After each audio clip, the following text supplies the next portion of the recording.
법과 친해지는 제일 좋은 방법 생생법률쇼. 안녕하세요. 진행을 맡은 최승호입니다. 오늘도 크고 작은 법률 문제로 어려움을 겪고 있는 여러분을 위한 법률 상담은 물론이고요. 세상을 들썩이게 하는 이슈들을 법적으로 풀어보는 시사법률 토크까지 준비되어 있습니다. 법률과 관련해 궁금한 내용이 있으신 분들은 상담전화 02-557-8295번으로 연락주시거나 법률방송 홈페이지 토크 법률상담 게시판에 문의 남겨주십시오.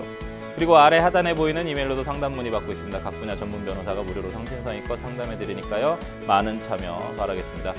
이 방송은 유튜브를 통해서도 실시간으로 함께 방송되고 있으니까요. 많은 시청 부탁드리고요. 유튜브를 통한 소통의 창구도 활짝 열어두겠습니다. 그럼 오늘 도움 주실 변호사님 소개해드리도록 하겠습니다. 스타트업 언오픈드의 김동희 변호사님 자리하셨습니다. 어서 오십시오. 네, 안녕하세요. 저 김동희 변호사입니다. 오늘도 재밌게 한번 참여해 보겠습니다. 감사합니다. 네, 변호사님. 오늘도 억울하고 답답한 분들에게 명쾌상쾌 통쾌한 상담, 유익한 상담 해주시길 기대해 보도록 하겠습니다. 그럼 오늘 접수된 상담 미리 살펴볼까요? 무단점유자 퇴거 불응 시 조치는 지급 명령 판결에 불응하는 집주인 대응은 원금까지 손해본 달콤한 투자, 항소심 기각 후 발견한 중요한 증거, 재심 가능할까요? 까지 질문 주셨습니다. 다양한 분야의 상담이 접수되었습니다. 잠시 후 변호사님과 함께 속 시원한 해결책 찾아보도록 하겠습니다. 시청자 여러분도 어떤 해결책이 제시가 될지 계속해서 함께 지켜봐 주시길 바라겠습니다. 생생법률쇼 첫 순서 판결록 시간입니다. 뉴스와 신문에서 회자되곤 하는 화제의 판결에 대해서 자세히 살펴보는 시간인데요. 변호사님, 오늘은 어떤 내용 좀 준비해 주셨을까요? 네, 저 최근 면접 도중에 직무와 관련 없는 발언으로 20분간 구직자를 괴롭힌 한 청소년 보호시설 운영자에게 과태료 300만 원의 처분이 내려져서 화제라고 합니다. 네, 오늘 판결록에서는 이 내용에 대해서 다뤄보도록 하겠습니다. 네, 면접 중에 이런 일을 좀 겪게 되면 참 난감할 것 같습니다. 도대체 두 사람 사이에 어떤 일이 있었던 건지 변호사님 구체적인 사건 경위부터 좀 짚어봐 주시죠. 네, 제가 말씀드리겠습니다. 예. 네, 그 시설 운영자인 A 씨는 이제 지난해 2월에 해당 청소년 보호시설 상담원 공개 채용에서 면접관으로 들어가 구직자인 B 씨에게 과거 쟁송 사실의 과정에서 사적 감정을 드러내면서 답변을 강요했다고 합니다. 그래서 고용노동부의 조사를 받았는데요. 이제 그는 당시 B 씨에게 구직자인 B 씨에게 너가 나를 피고를 만들지 않았느냐, 그때 소송이 취하됐더라도 문제는 계속 남아있다 등의 발언을 20분간 했고요. 그리고 그 구직자인 B 씨는 그 문제는 다른 자리에서 이야기해달라고 업무 역량에 대해서 질문을 해달라고 거듭 요구를 했음에도 불구하고 위반을 한 A 씨는 면접 내내 과거의 일에 대해서만 이야기를 했다고 해요. 그래서 고용노동부는 이러한 면접 행위가 직장 내 괴롭힘에 해당한다고 봤으나 위반자 A 씨는 과태료 처분에 불복을 했기 때문에 법원에 근로기준법 위반 2일을 신청했습니다.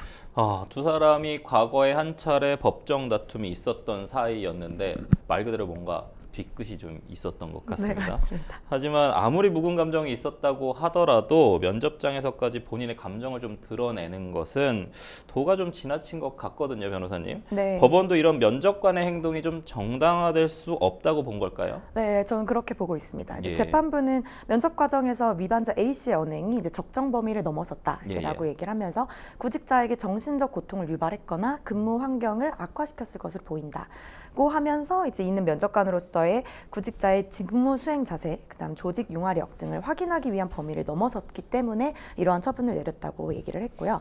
이제 사실 위반자 A 씨는 이제 B 씨가 면접 대상자에 불과하다고 하면서 근로계약을 체결하지 않았기 때문에 직장 내 괴롭힘이 성립하지 않았다라고 주장하긴 했는데요. 그렇지만 사실 이미 면접을 보러 왔던 B 씨가 해당 시설에서 하위직으로 근무 중이었다고 해요. 그렇기 때문에 그 주장을 받아들이지 않았습니다, 재판부가.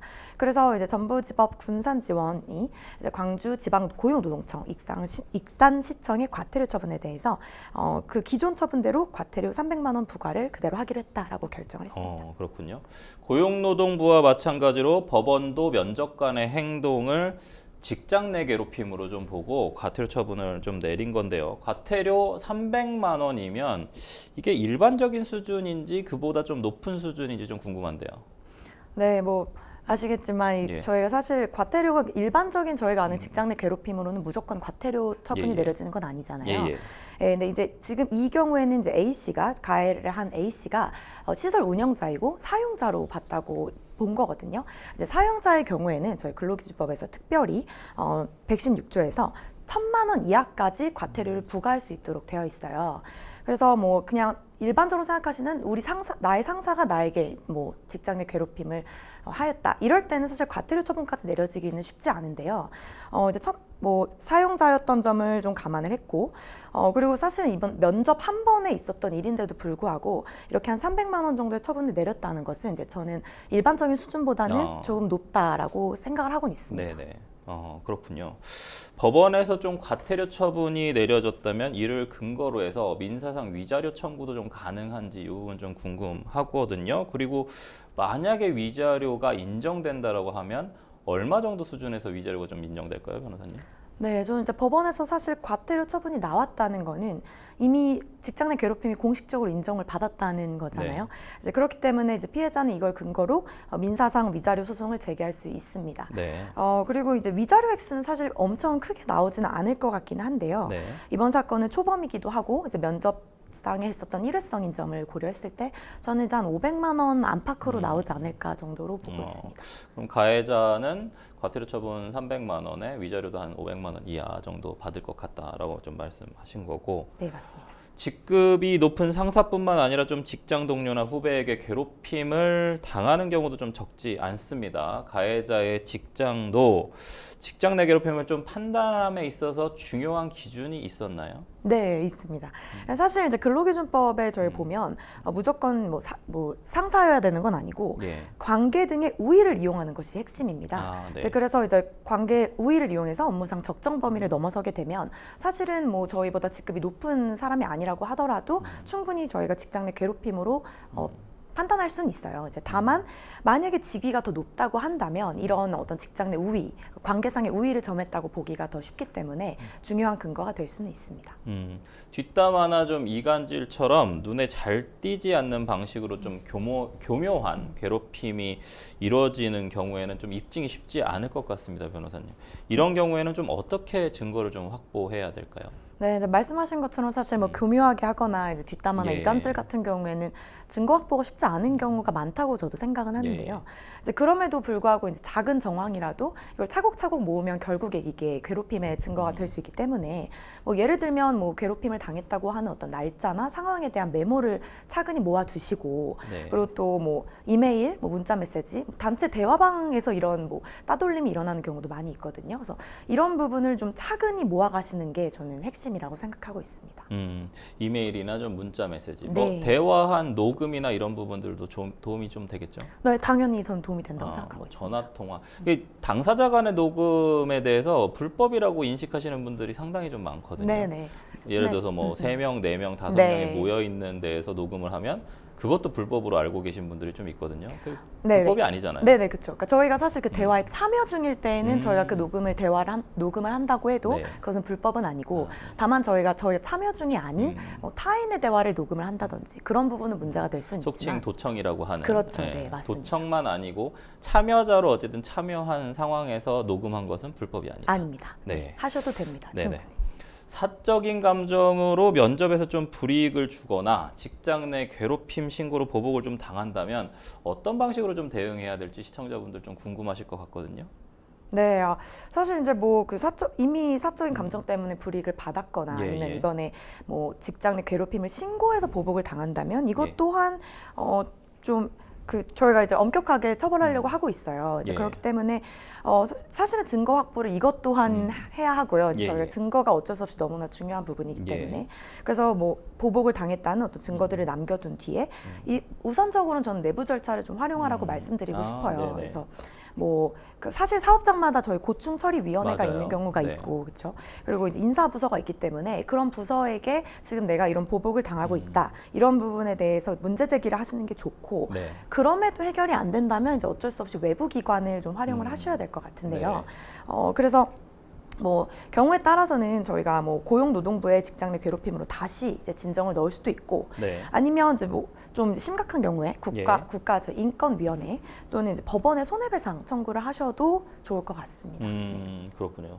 좀 우선 내부적 절차, 구제 절차가 있으면 내부적인 부분을 좀 이용을 하고 적극 활용하고. 안 네. 되면 외부적인 절차를 이용을 하는데 고용노동부, 그러니까 노동청 네, 뭐 진정을 넣거나 혹은 아니면 법원 이런 부분들 좀 이용해라. 특히나 인권과 관련된 부분은 국가인권위원회를 좀 이용하고 그런 부분까지 말씀해 주셨습니다. 네, 맞습니다. 감사합니다. 직장 생활을 하다 보면 일보다는 좀 사람 때문에 힘든 때가 훨씬 더 많은 것 같습니다.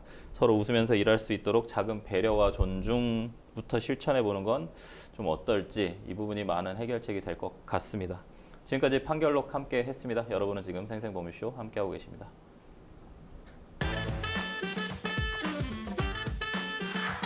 어렵고 복잡한 법률 문제로 고민하고 계신가요?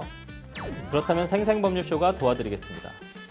생생법률쇼에선 민사, 형사, 가사 등 각 분야 전문 변호사들이 매년 800여 건의 법률 문제를 속 시원하게 해결해드리고 있는데요.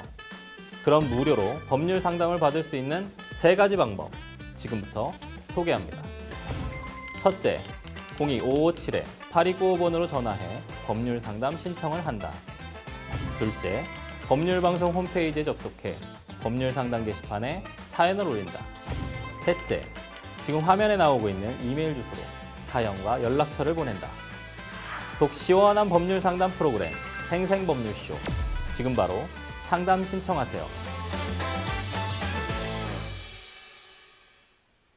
네, 지금부터는 생생법률쇼가 자랑하는 성심성의 무료 법률 상담 시작해 보도록 하겠습니다. 전화 연결되어 있는데 받아보겠습니다. 안녕하세요. 여보세요. 네, 안녕하세요. 잘 들리시나요?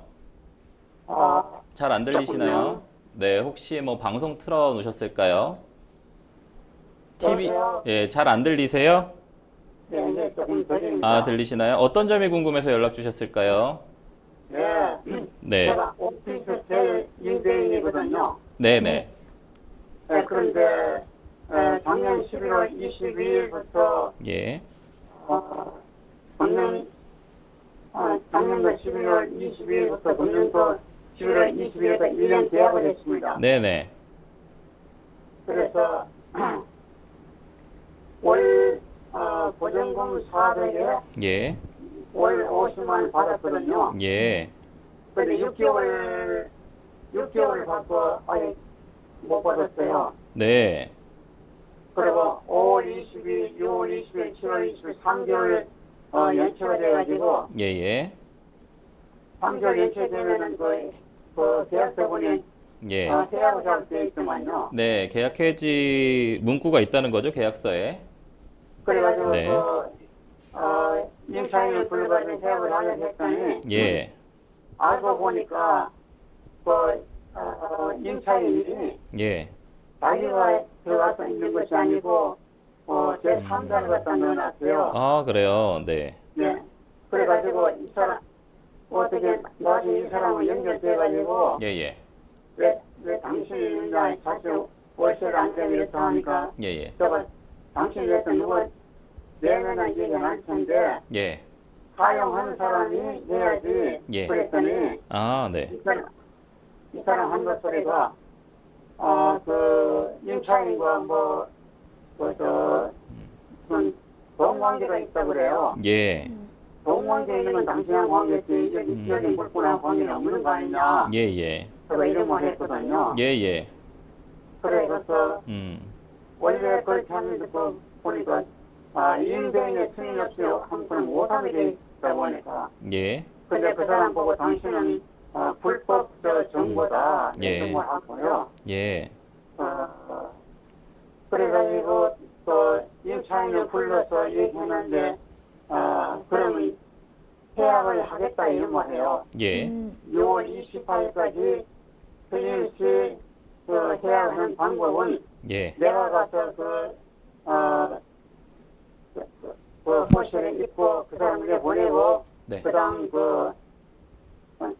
계약을 하겠다 이런 말을 했거든요. 예, 예, 그대로 이행하지 않았고 예, 나중에 보니까 그 뒤로 어떤 문제가 있냐면 아무 우리가 전화가 못하기에 예, 그 시를 불렀어요. 지금 불법 점거하고 있는 분을 예, 불렀더니 부채 공개가 있고 예.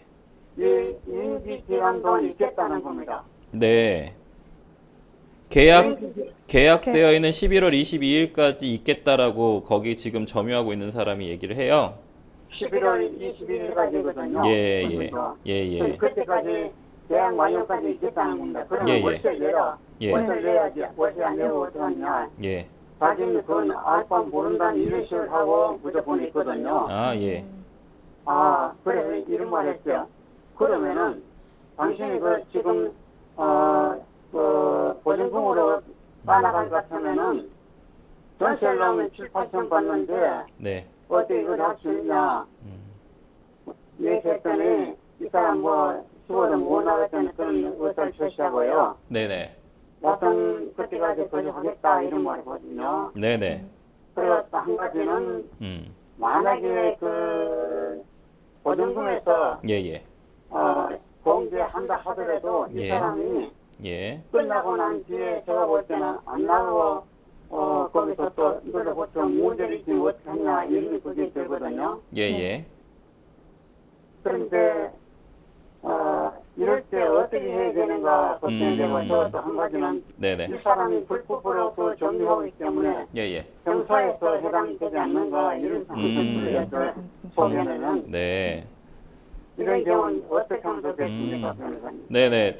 저희 좀 잘 들었거든요. 지금 내용은 무단으로 임차인이 무단 전대 행위를 한 것 같아요. 그러니까는 불법으로 전대차 계약을 체결을 하고 새로운 신규 임차인, 한마디로 전대차에 의한 전차인이 들어와 있는 것 같고, 근데 임차인 같은 경우에는 3개월 이상 연체됐는데 월세도 안 내고, 그 다음에 계약 해지 관련된 부분 통보했는데 계약 해지를 임차인은 한다고 그랬는데 전차인 같은 경우에는 자신의 계약에 의해서 안 하겠다, 나 올해 11월 21일까지 살겠다라고 또 주장을 하고 있는 상황이고, 이게 형사사건으로 고소할 수 있는 사안인지 혹은 민사적으로는 어떻게 해결해야 하는지가 궁금해서 연락 주신 것 같네요.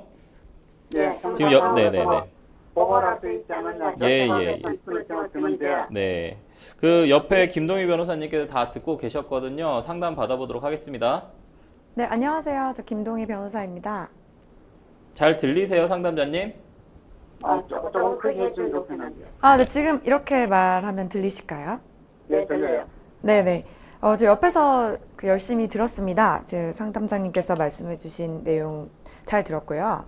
우선 그러면 사실은 임차인보다도 지금 현재 점유하고 있는 점유자를 형사 또는 민사로 어떻게 처벌할 수 저희가 뭔가 할 수 있을지를 아니, 지금 말씀하신 분이 네. 발음이 너무 빨라가지고 잘 못하겠어요. 네, 알겠습니다. 네. 천천히 상담자님. 말씀드릴게요. 해주시면 제가 할 텐데. 상담자님 혹시 지금 TV 틀어져 있거나 그러진 않으세요? 예? TV가 틀어져 있고 그러진 않으세요? TV요? 네, 저희 방송이요. 있어요. 그거 꺼주셔야 조금 더 잘 들리거든요. 그걸 보고 저 전화드렸거든요. 네, 그러니까요. TV를 끄셔야 됩니다. 지금 TV가 네. 지금 제한제가 여기 또 안 나오네요. 그러세요? 네. 그러면은 지금 저희 최대한 크게 말씀드릴 테니까 천천히 크게 좀 말씀드릴 테니까 좀 잘 이해하시고요. 만약에 저희가 얘기하는 부분 이해 안 되시면 저희 방송 재방송으로 유튜브 돌려보실 수 있거든요. 그리고 이제 다 저희 법률 방송 또 재방송으로 계속 하니까 그 부분 찾아보셔서 내용 다 숙지하시면 더 좋을 것 같습니다. 우선은 저희 상담할게요. 네, 그러니까 제가 천천히 말씀드릴게요. 지금 그러면 계약한 임차인은 해지하고 보증금에서 그동안 안 낸 월세를 차감하고 정리하겠다라고 얘기가 된 걸까요? 아니, 지금 현재 제 3가 불법인 사람이 네. 월세도 내지 않고 네네. 전자했던 임차인이 임기 동안 있겠다는 겁니다. 네. 그러면 지금 오히려 궁금하신 부분은 점유하고 있는 점유자를 어떤 법적 조치로 내보낼 수 있는가가 더 궁금하신 부분으로 생각이 돼요. 궁금한 사항은요. 네. 불법을 있으면 형사처벌 되지 않는가 저 생각되고요. 네. 또 한 가지는 이 사람이 임기가 네네. 끝날 때 가서 네네. 맞습니다. 하는 행동을 저 생각해서는 그대로 네. 있을 그런 법이 보이거든요. 네네. 그래서 보증금도 없이 연장해서 있다는 이런 식으로 뛴 방법 같은데 이런 경우는 어떻게 처리하면 되는가? 네. 우선 먼저 형사 쪽부터 말씀을 드리자면요. 지금 현재 상황에서는 임대 계약이 만료가 되지 않은 상태에서 그 전대를 무단으로 하기는 했지만 지금 임차인의 동의로 들어온 사람이거든요. 지금 이 전차인 같은 경우에는요. 임차인의 경우 지금 점유하고 있는 이 무단으로 점유하고 있는 분이 저희는 무단으로 판단하고 있지만 임차인이 들어오라고 해서 지금 임차 계약 기간 안에 들어왔잖아요. 이거 무단으로 네. 제가 볼 때 무단으로 경고했는데 임차인이 맞아요. 네. 임차인이 넣는 겁니다. 그러니까요. 그래서 네. 임대인의 허락 없이 맞아요. 넣고 또 나중에 들으니까 자기네끼리 얘기를 했겠죠. 네. 이런 것들 맞아요. 약속을 했다는 말도 있거든요. 그러니까 둘 간에 네. 맞아요. 그러니까 사실은 이렇게 나올 것 네. 같으면 앞으로 잠시 문제를 야기할 수 있는 사람들이 다 이렇게 생각 드네요. 네. 네, 상담자님, 저희가 하는 얘기가 좀 안 들리세요? 예, 이제 우리 변호사님 말씀하신 자세히 잘 들리나요? 그래서 지금 방금 변호사님 얘기하신 게 뭐냐면 임차인이 불법 전대차를 했다는 얘기예요. 그래서 지금 점유하고 있는 사람이 불법으로 들어와 있으니까 형사처벌할 수 있는 방법에 대해서 얘기를 하시려고 하는 거거든요. 계속 좀 잘 들어주시면 감사하겠습니다. 예. 한 가지 그거 또 그다음 얘기를 제가 좀 들어주세요, 말씀드리고 상담자님. 싶었던 거는 네네. 형사처벌은 사실 민사처벌을 더 먼저 하셔야 될 것 같다는 민사 조치를 먼저 하셔야 될 것 같다는 말씀을 드리고 싶었고요. 그 이유는 이제 저희가 아예 형사로 조치를 취하려면 이분이 물론 지금 상담자님과는 어떠한 동의도 없이 들어온 분은 맞긴 한데 현재 이제 임차인의 동의를 그러니까 물론 이 임차인이 상담자님의 동의를 안 받은 건 사실이긴 한데 이제 둘 간에는 어떠한 둘 간의 약속으로 들어온 상황이잖아요.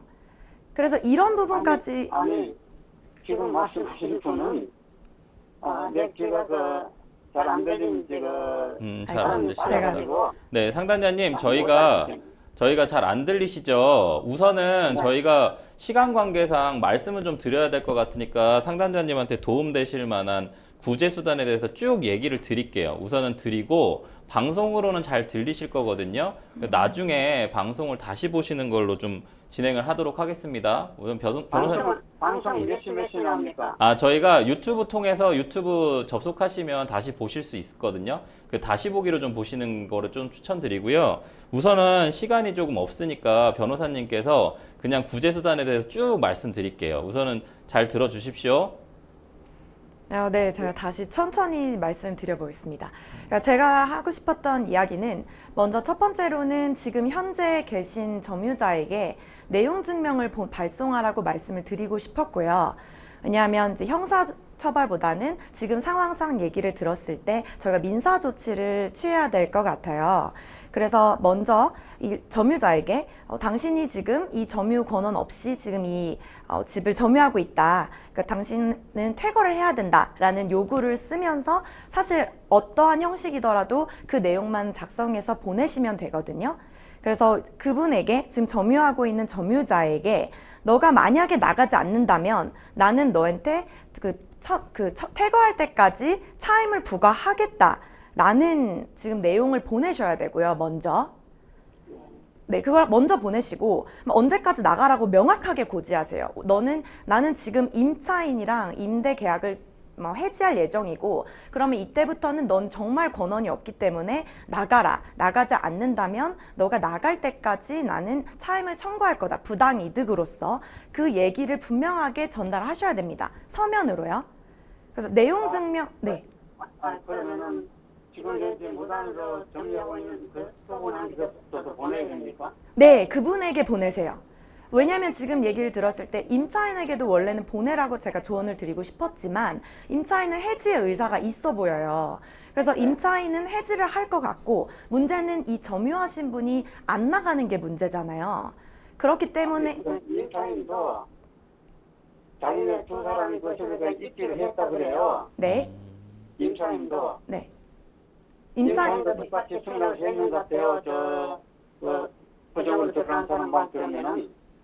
그러니까 임차인이 들어가는 거에 승낙을 했다는 말씀이신 거죠? 지금 이 점.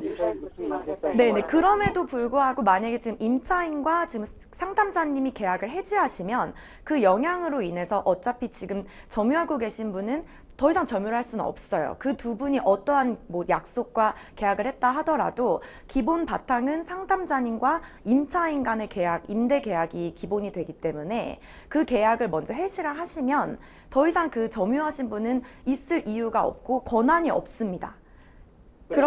네. 아니, 권한이 언제 하는데, 근데 이 사람 안 나오고, 맞아요. 그렇기 때문에 계약은 해도, 맞아요. 200년 뒤에 보내실 때 이 사람 안 나오고 있으니까 문제가 되는 거거든요. 맞습니다. 그래서 제가 말씀드리고 싶은 거는 먼저 너 나가라 라는 내용에 대해서 서면으로 요구를 먼저 하라는 말씀이고요. 그런 조언을 드리고 싶었고, 근데 거기에 만약에 그렇게 했는데도 이제 이분이 안 나가게 되면 저희가 이제 법원을 통해서 좀 시간이 걸리더라도 명도 소송이라는 걸 진행을 할 수가 있어요. 근데 이 명도 소송이라는 게 뭐냐면 너 지금 이 집을 저희가 반환을 받는 거예요. 명도 소송하는데 저 임차인한테 해야 되지 하는 거 아닙니까? 그럼 지금 점유하고 있는 분에게 하시면 됩니다. 왜냐면 부자하고 있는 분에게요? 네, 맞습니다. 왜냐면 이분이 나가줘야 저희가 뭐 달리 또 뭐 저희가 집을 다시 또 뭐 임차를 하거나 할 수 있잖아요. 이건 저 민사고, 만약에 형사는 어떻게 불법으로 점거 그 형사는 안 됩니까? 근데 이제 만약에 형사 같은 경우에는 먼저 계약이 해지가 되고 지금은 계약이 해지가 안 됐기 때문에 어찌됐건 지금 현재 임차인의 동의로 인해서 이분이 살고 계시는 거잖아요. 그래서 지금 상황에서는 뭐 임차인의 의사에 반해서 살고 계신 건 아니기 때문에 형사적으로 가면 저희가 뭐 주거 침입이나 아니면 퇴거 불응 이런 쪽으로 갈 수가 있는데 네. 임차인은 네. 언제 딴 사람 넣거나 어떻게 하면은 임대인의 허락을 받고 하게 돼 있죠. 맞아요. 그거는 그런데도 불구하고 자기 임의를 했거든요. 네. 그러니까 임의를 해가지고 자기는 협작을 하기 때문에 네, 상담자님, 저희가 그 내용을 모르는 게 아니니까요. 변호사들이잖아요. 그러니까 네. 내용을 다 알고 불법 전대했다라는 부분 계약서에 있는 것도 다 알고요. 그래서 주거 침입이나 퇴거 불응죄에 해당되는지 부분 말씀하시고 계시거든요. 변호사님 얘기 계속 좀 듣겠습니다. 네, 그러니까 저도 상담자님이 무슨 말씀하시는지는 알고 있고, 근데 이것을 동의 없이 전달을 했기 때문에 저희가 이게 기간이 다 되지 않아도 해지를 무조건 할 수 있는 거예요. 그래서 이 부분은 말씀하신 동의 없이 전대한 거는 그것 때문에 저희가 해지를 민사상으로 할 수 있는 거고요. 형사상으로 어떤 고소를 원하신다면 이거는 지금 먼저 계약을 해지를 하셔야 돼요. 먼저 계약을 해지하시고 임차인하고 그러면 이제 다시 사실은 상담자님에게 권한이 있잖아요. 이 집에 대한. 계약 해지를 해버리면은 네, 그쵸. 먼저 계약을 해지를 하세요. 그렇게 되면 이 임차인하고 이 사람이 어떤 약속을 했다 하더라도 임대 계약이 해지가 됐기 때문에 임차인에게는 어떠한 권한이 없어요. 그러면 나가라고 요구를 하시고 점유자에게 근데도 이 점유자가 끝까지 나가지 않는다면 그때는 이제 그제서 퇴거 불응이라든지를 한번 형사적으로 법적 조치를 취할 수 있는 가능성이 생기거든요. 아니 그 임대인이 네. 계약을 하는데 계약을 갖다 안 하고 있어요. 왜냐하면은 그 월세도 안 내고 계약도 안 하고 그 두 사람이 네. 그 계약 만료까지 입주했다 이렇게 나오거든요. 그럼 제가 하나만 더 말씀드릴게요. 네. 성분 저희 시간이 없으니까. 지금 이미 제가 볼 때는 연체도 저 2번 이상 지금 연체를 했고 차임도 그리고 말씀하신 것처럼 전대를 무단으로 했기 때문에 이걸 그냥 임차인한테 해지의 의사표시를 해도 해지가 됐다고 저희가 볼 수가 있어요. 계약 종료를. 그렇기 때문에 지금 그쪽에서 안 해준다고 한다면 임차인한테도 지금 내용 증명을 보내셔가지고 난 너가 무단 전대를 했고 연체도 이렇게 했기 때문에 지금부터 나는 이 임차 계약을 해지하겠다라는 의사표시를 먼저 서면으로 보내세요. 그러면 해지가 되실 거거든요. 내년 며칠까지 만에 안 되면 해지한다. 네, 맞아요. 해지 의사표시를. 이후로는 해지 효력이 있습니까? 네, 그렇게 되면 해지 효력이 있어요. 그리고 보증금에서 지금 임차인이 안낸 차임들이 있잖아요. 그것을 제외하고 정산을 해주세요. 그러고 나면 계약이 종료가 될 겁니다. 알겠습니다. 네. 네.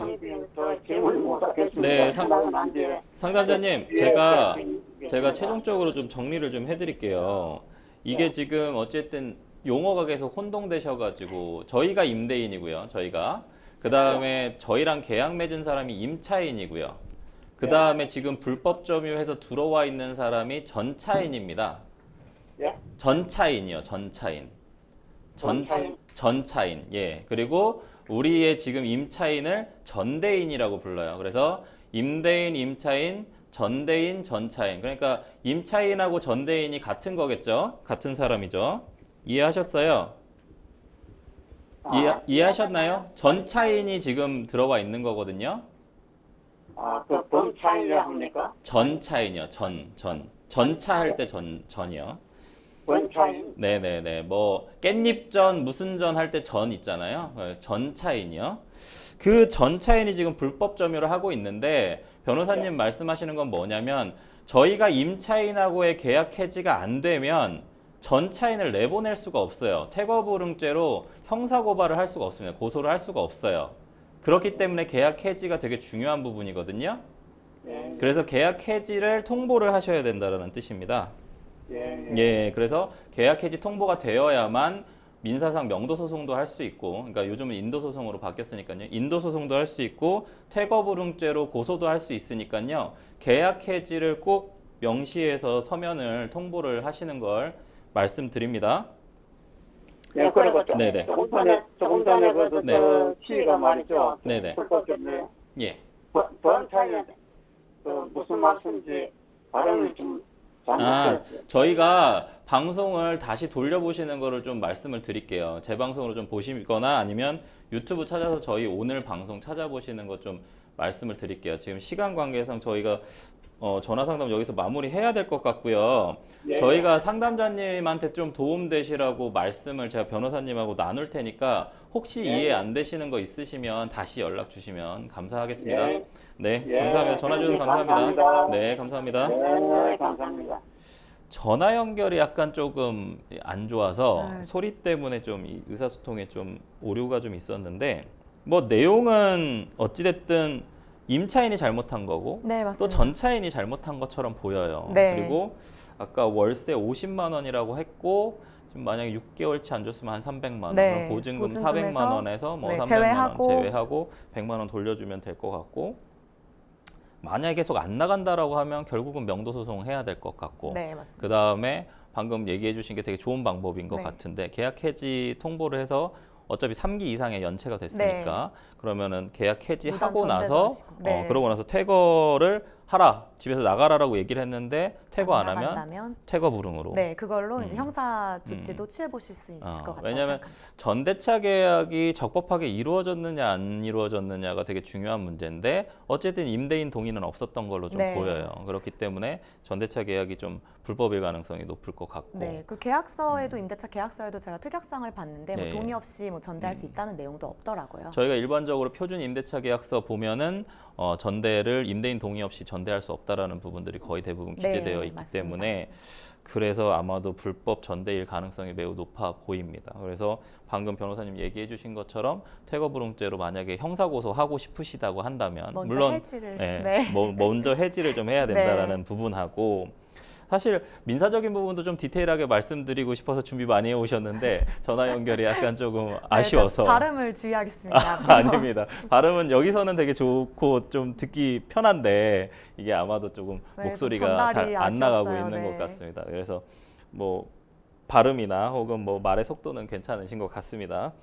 우선은 형사 관련된 부분에서 하나 좀 더 여쭤보고 싶은 게 뭐 기물파손이나 손괴죄 이런 게 만약에 해당된다고 하면 그런 부분도 뭐 네, 이렇게 그건 이제 형사고소할 수 별도로 있겠죠? 뭐 그냥 말 그대로 형사로서 만약에 그분이 안 나가면서 뭐 기존에 있는 집에 있는 무엇인가를 부러뜨리다든지 뭐 예. 그렇게 하시면 그건 그냥 별도로 뭐 손괴죄나 이런 걸로도 고소를 하실 수 있다라고 이제 제가 좀 덧붙이고 싶었어요. 그 집 현 상태를 좀 보기는 해야 될 것 같네요. 어쨌든 상담자님께서 우선 방송 보시고 만약에 또 궁금하신 점 있으시면 다시 연락 주시고 만약에 이 방송 재방송으로 보셨을 때 좀 여러 번 돌려보셔야 아마 좀 이해하실 수 있을 것 같아요. 그래서 아무쪼록 좀 도움이 되셨으면 좋겠습니다. 네, 저희는 전화 상담 여기서 마무리하도록 하겠습니다. 여러분은 지금 생생보험쇼 함께하고 계십니다.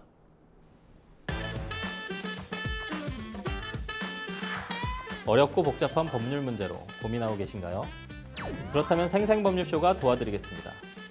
생생법률쇼에선 민사, 형사, 가사 등 각 분야 전문 변호사들이 매년 800여 건의 법률 문제를 속 시원하게 해결해드리고 있는데요. 그럼 무료로 법률 상담을 받을 수 있는 3가지 방법 지금부터 소개합니다. 첫째, 02-557-8295번으로 전화해 법률 상담 신청을 한다. 둘째, 법률방송 홈페이지에 접속해 법률 상담 게시판에 사연을 올린다. 셋째, 지금 화면에 나오고 있는 이메일 주소로 사연과 연락처를 보낸다. 속 시원한 법률 상담 프로그램 생생법률쇼. 지금 바로 상담 신청하세요.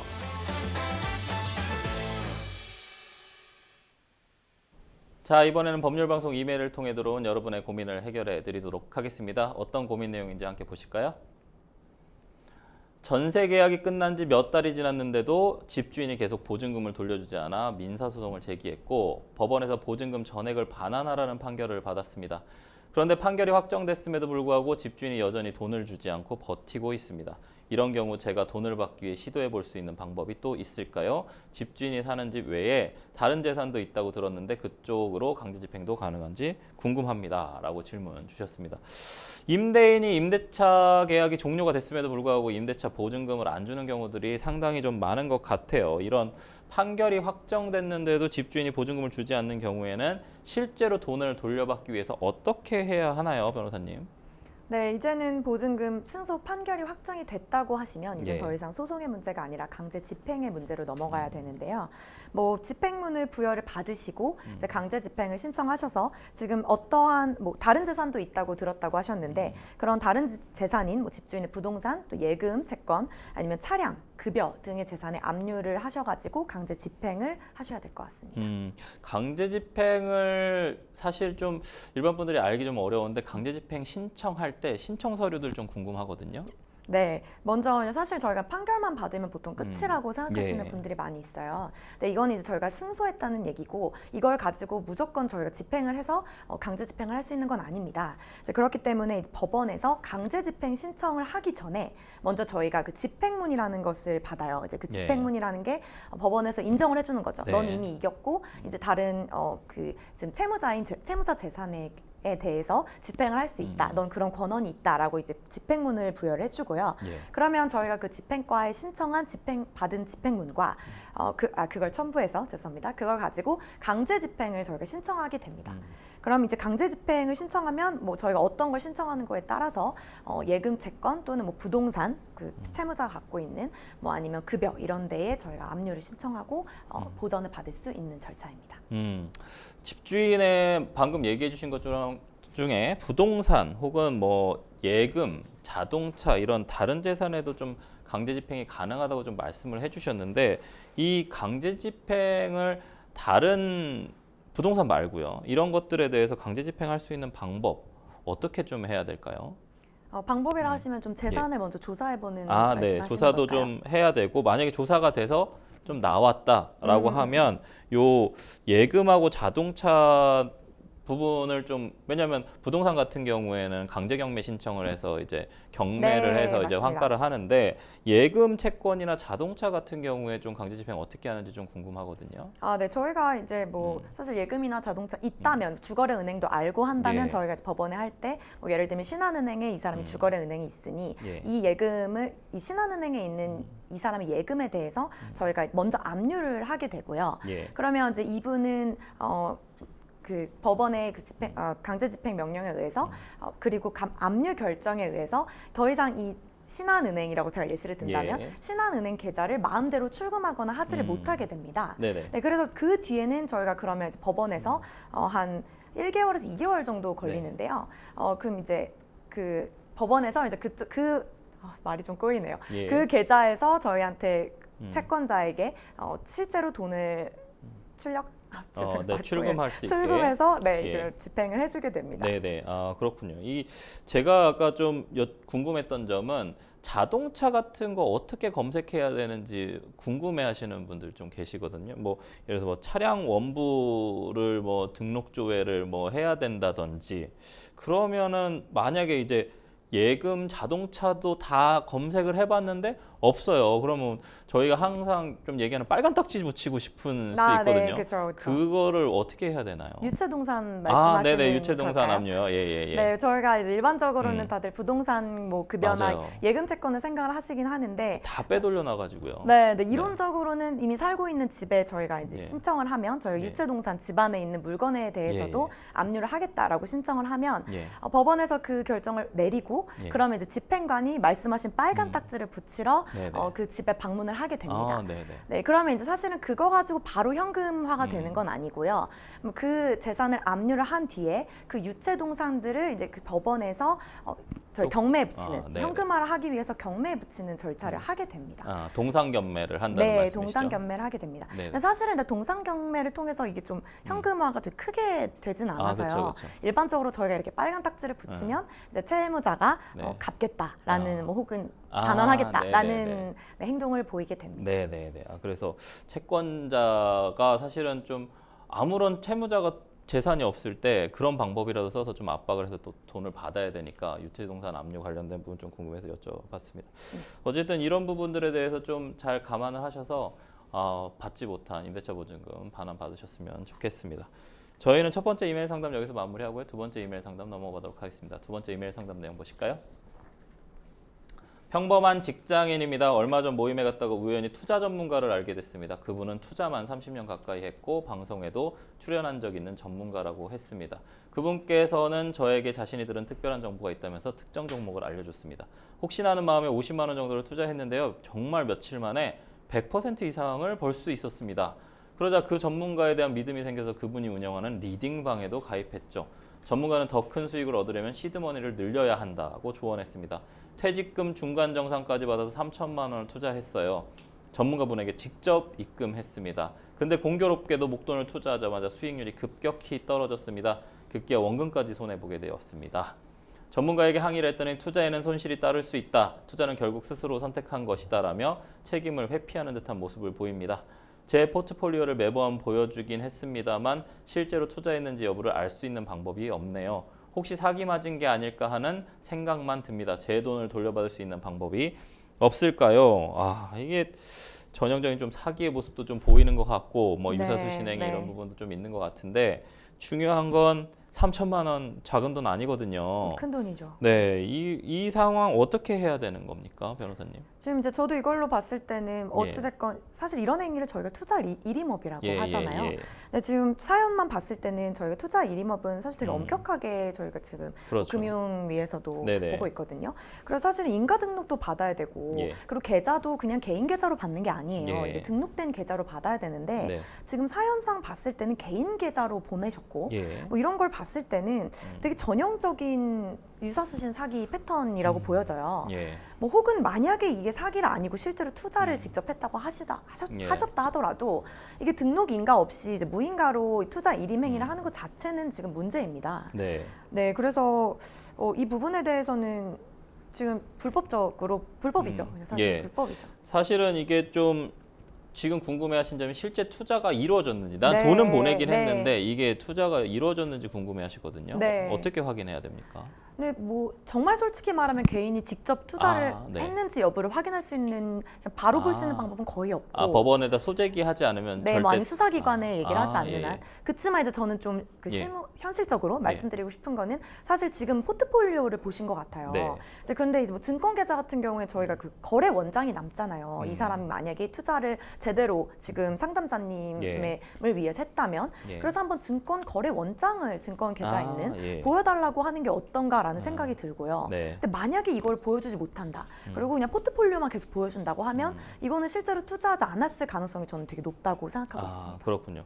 리딩방 사기가 상당히 좀 많은데 이런 리딩방의 경우에 정식 등록 투자자문업에게만 운영을 허용하는 걸로 알고 있거든요, 변호사님. 네, 맞습니다. 만약에 사연 속 전문가가 정식 등록 투자자문업자가 아니라면 법적 처벌이 좀 가능합니까? 네, 그렇죠. 이게 지금 등록 투자자문업체여야만 하고요. 예. 그게 아니라면 지금 자본시장법 위반에 해당하기 때문에 네. 네, 저희가 형사처벌의 대상이 될 수 있습니다. 아. 그리고 이 뭐 등록을 떠나서도 지금은 약간 사기의 가능성도 높아 네네네. 보여요. 실제로 투자하지 않은. 네. 뭐 그렇다면 당연히 사기죄로 지금 형사 고소도 가능한 상황입니다. 이 사안이 어쨌든 뭔가 형사 고소를 할 수 있고 형사 처벌이 될 수 있는 사안처럼 좀 보이니까 아무쪼록 지금 피해를 그냥 단순히 믿지 마시고 경찰서에 고소하시고 뭔가 피해금을 좀 회복하실 수 있었으면 좋겠습니다. 저희는 두 번째 이메일 상담 여기서 마무리하고요. 세 번째 이메일 상담 넘어가 보도록 하겠습니다. 세 번째 이메일 상담 내용 보실까요? 개인적인 일 때문에 민사소송을 진행했는데요. 1심 판결을 받아들일 수가 없어서 항소했습니다. 하지만 기각 판결을 받았네요. 근데 얼마 뒤 1, 2심에 제출하지 못했던 중요한 증거들을 발견했습니다. 판결을 뒤집을 수 있는 정말 중요한 증거인데 하필이면 항소심 기각 후에 확인을 했네요. 새로운 증거에 의해서 재심이 가능할까요? 라고 질문 주셨습니다. 항소심 기각이 됐으면 대법원에 상고를 해야 될 것 같은데 우선은 재심 청구에 대해서 궁금해 하셨거든요. 네. 재심 청구 가능할까요? 일단 재심 예. 이미 확정됐다는 전제하에 네네. 재심을 하려면 상고가 확정됐다는. 네, 확정된 전제하에 네. 사실은 이제 새 증거가 있다는 것만으로 무조건 재심이 가능한 건 아니고요. 예, 예. 저희가 이제 민사소송법에 일부 열거된 사유가 있을 때만 예. 국한해서 재심을 열도록 하고 있습니다. 예. 근데 지금 새 증거라는 말씀을 하셨으니까 예. 관련된 뭐 증거 관련한 어떤 재심 사유를 말씀을 드리자면 예. 판결의 증거가 된 문서, 뭐 그다음 그 밖의 물건이 위조되거나 변조되었을 때, 네. 또는 뭐 증인 감정인 또 통역인의 거짓 진술, 뭐 결국 이제 거짓된 증거로 인해서 이 재판이 판결이 났다라는 것들이 있을 때는 이 새 증거에 의해서 재심이 가능하고요. 예. 그다음 이제 어떤 중요한 사항이 있는데 그것을 판단에 누락을 했을 때 네. 이럴 때에는 재심 사유가 됩니다. 그러니까 쉽게 얘기하면 뭔가 이 새로운 증거로 한 방으로 바꿀 수 있는 한 방 큰 증거가 있다면 가능하십니다. 재심 청구를 언제까지 할 수 있는지도 좀 궁금하거든요. 정해진 기간이 있습니까? 네, 재심 사유는 이제 무한정을 할 수 있는 건 아니고요. 예. 저희가 이제 재심 사유를 안 날로부터 30일. 날로부터 30일이요? 네, 맞습니다. 예. 그리고 이제 판결이 확정한 날로부터 5년 이내 이 두 가지를 네. 모두 만족을 하셔야 됩니다. 그렇군요. 생각보다 좀 짧게 좀 느껴지는데요. 네, 아무래도 재심 네. 청구가 만약에 받아들여진다면 소송은 좀 어떤 절차로 좀 진행이 될까요?